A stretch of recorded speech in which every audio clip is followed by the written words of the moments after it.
Just a friendly reminder before the video begins, you will hear 2 stories in this video and both have new updates.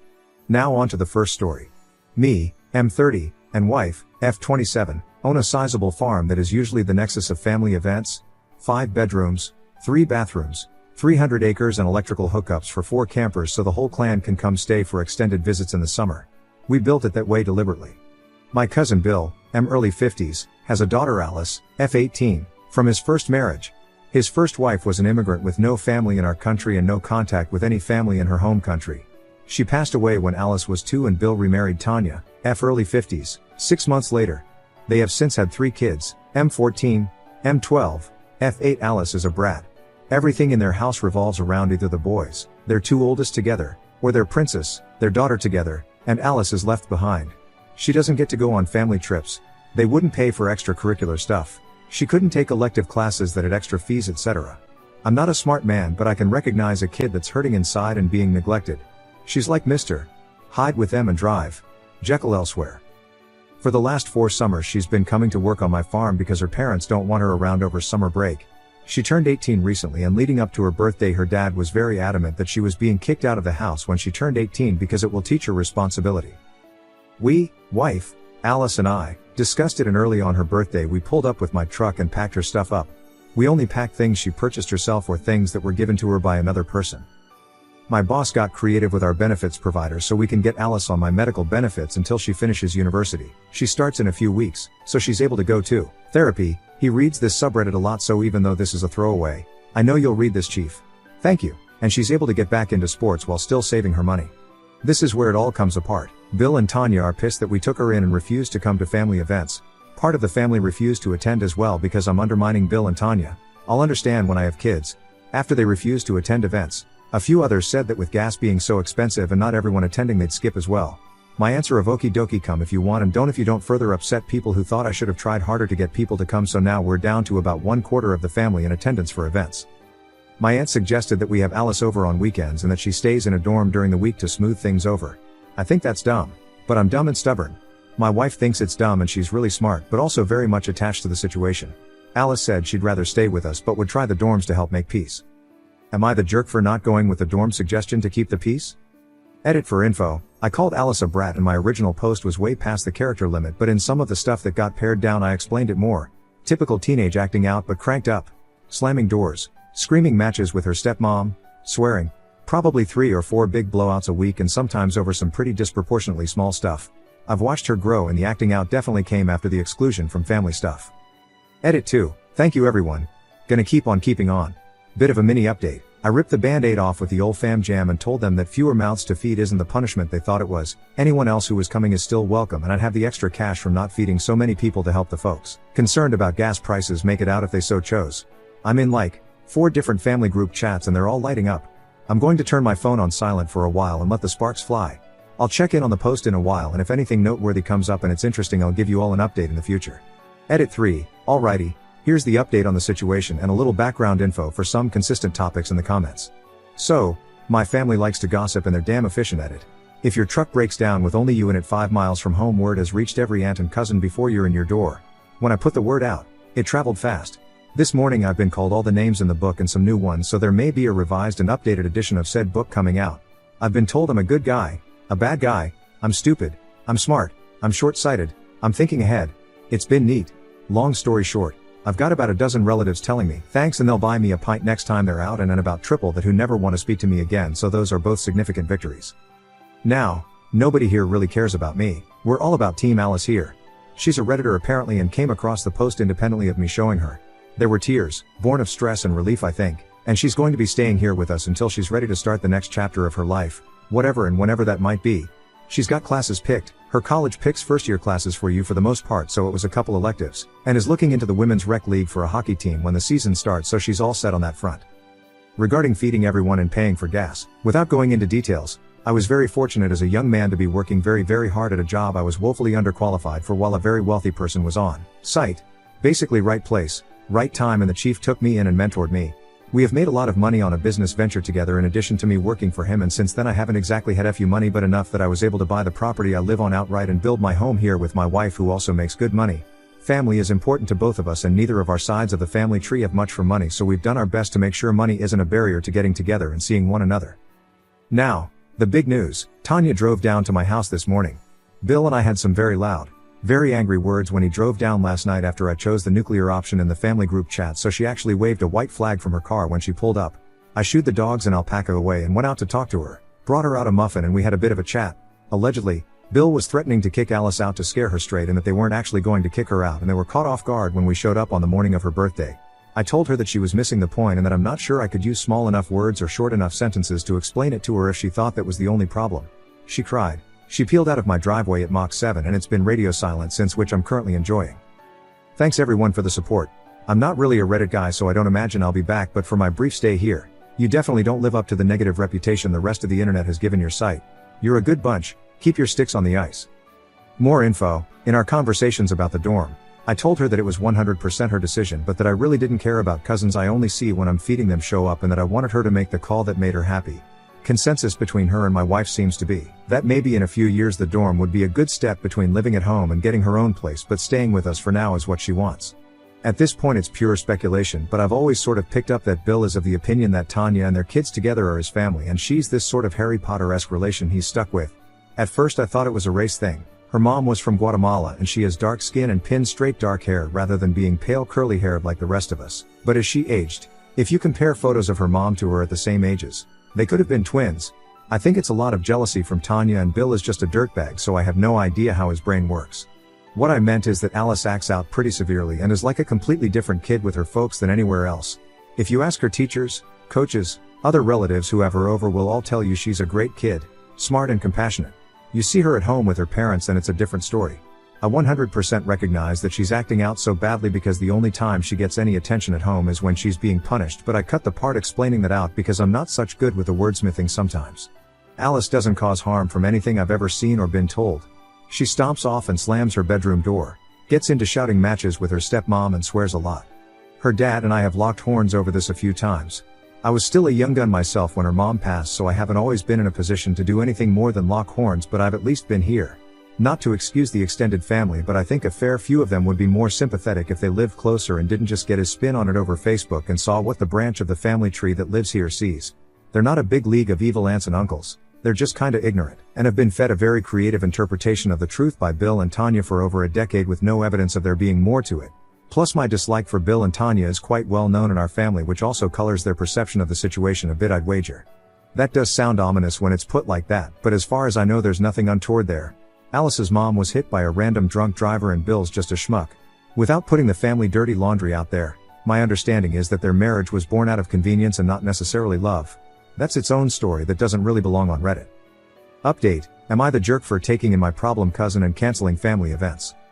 So, about a year ago my 31M cousin Alice, F19, moved in with my wife, F28, on her 18th birthday after being told she needed to move out on said birthday from her parents, early/mid-50s enough to do the math, house by said parents. I'm here with an update at her suggestion. The good. A year later she's a year into an engineering degree, she's been playing lots of hockey, raised a couple of steers all on her own, and at her therapist's recommendation she's down to monthly sessions after a brief stop at bi-weekly after starting with weekly. She's the same sweet kid but without the extra unneeded stress of being treated like an also-ran alongside her younger siblings. The bad. Her dad showed up about a month after my original post and there was a confrontation of sorts that ended with a peace bond being issued with restrictions on how Bill and Tanya could contact Alice, myself, my missus or a couple other family members that got involved. After the 6 months required by the peace bond, Tanya started getting back up to her old tricks, but Bill seems to have smartened up a bit. The peace bond meant she has had limited contact with her siblings, which has been tough. The oldest, 15M, started out pretty hostile, but some of the other cousins filled him in on what was going on. I got blamed for his sudden shift in attitude, because we've established that I am just the worst with jazz hands and everything this silly. Gossipy family mellowed out when they realized that the literal gravy train wasn't going to stop at the station for them. Thanksgiving last year was 26 people compared to the 60 plus that came the last year I threw it prior to COVID restrictions. Easter this year was back up to an even 40, so we're probably going to plateau a little short of the old numbers. As for resolution to the problem, Bill has been texting Alice every couple of days to check in. They've gone for coffee a few times after the peace bond expired. I'd go to his funeral but not his birthday party were Alice's words when I asked her about where they're at. I'm hoping time can heal that wound, but she's been really good at setting boundaries. To quote one of the great warrior poets of our time, John Cougar Mellencamp, life goes on. I'll answer questions if it's allowed, otherwise, here's some closure guys. Now on to the next story. Story 2. So, my family is kind of, lovably, weird in that they plan family trips well ahead of time to ensure a good deal on a rental house. I am taking 7-8 months. When we booked this year's vacation, I let Sam know the dates. I told him it would be the last week of July. I didn't expect him to remember it forever then, but thought I would give him the idea so we could both keep it in mind. I mentioned it casually, maybe once a month as a reminder. Like as in, oh, my dad wants to go on this hike, and several times he would say, oh yeah, what are those dates again? And I would tell him. He even told my parents that he would go for the weekend of the week-long trip. They love him, and they were so excited. He said that he would be able to come up for the first part of the trip, for a weekend. I was completely fine with that. While I love my family, I recognize so may not want to spend a week with someone else's family. I should add, I didn't expect him to use any PTO. He was toying with using one day, which I was thrilled by. The trip would be paid for by my family, house/food/alcohol/etc. It is a 3-hour drive away, in a place he loves. I should add that last year, when my family was going to go to the beach for a week, I mentioned the trip a few times and he got annoyed. So I felt weird about it and stopped asking. I don't mean I was being obnoxious. I probably mentioned it once a month or so.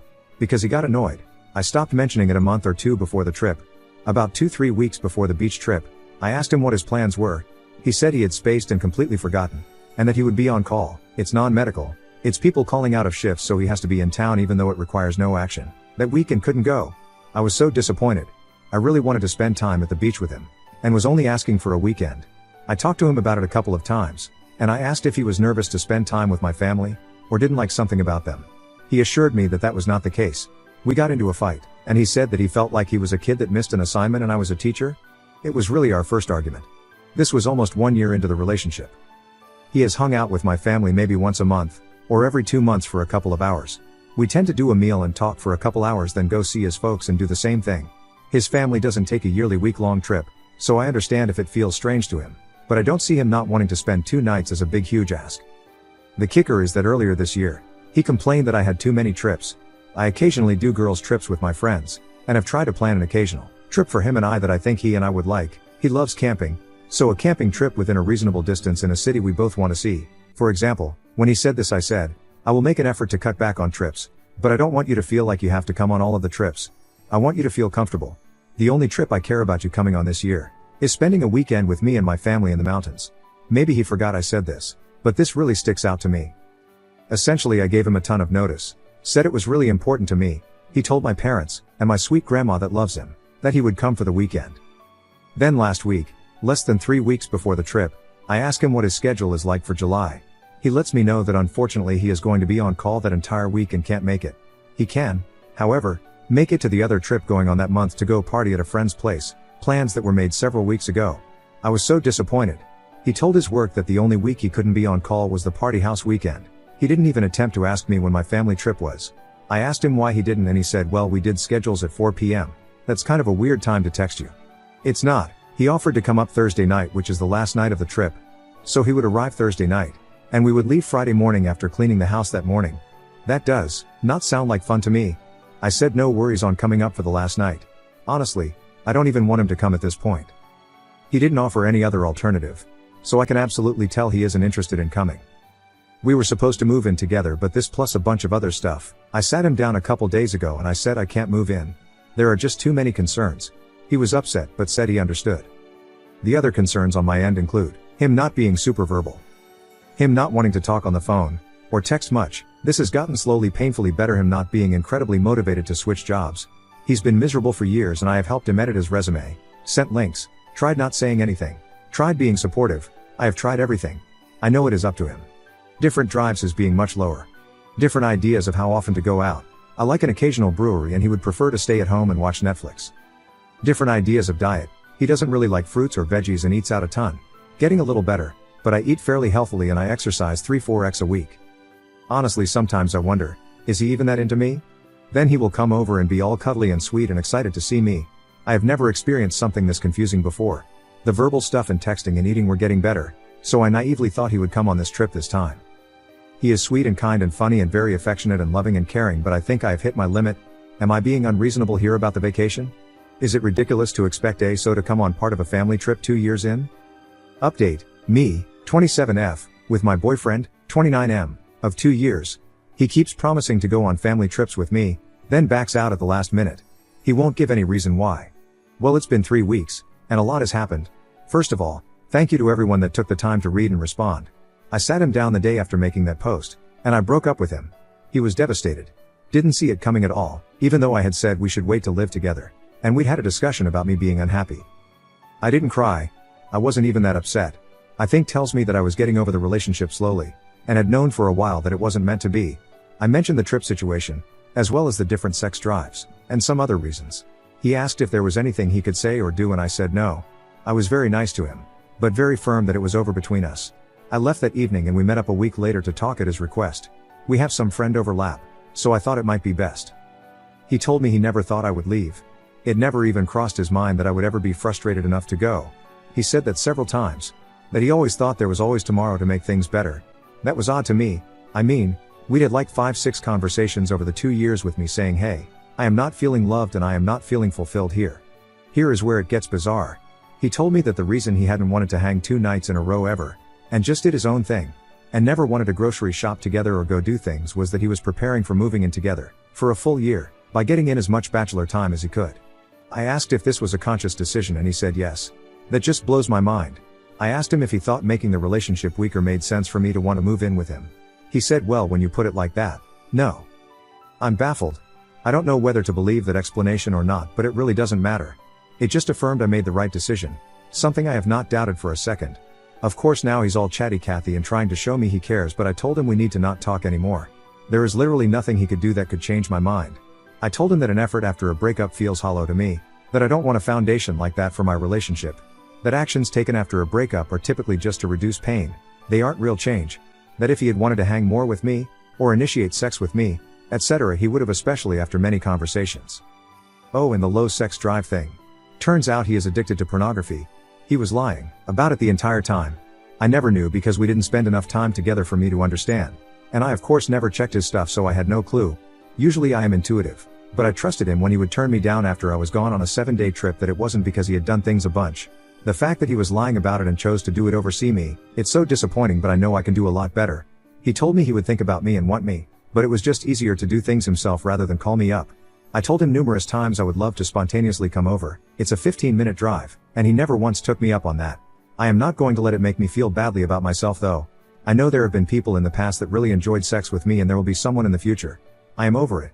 He told me that it wouldn't be an issue if we got back together. That is insulting because either he just wasn't interested in sex with me, but suddenly as if it means we can get back together, or he was just lazy about it or something. I don't know which is worse. He said he feels like he made the biggest mistake of his life. I knew he didn't have a lot of relationship experience, but damn. 29 seems like a tough age to learn this particular life lesson. To value what you have and not take it for granted. Peace. I am on the trip now with my family, and having an absolute blast. Not 1 ounce of me has missed him or wished he were here.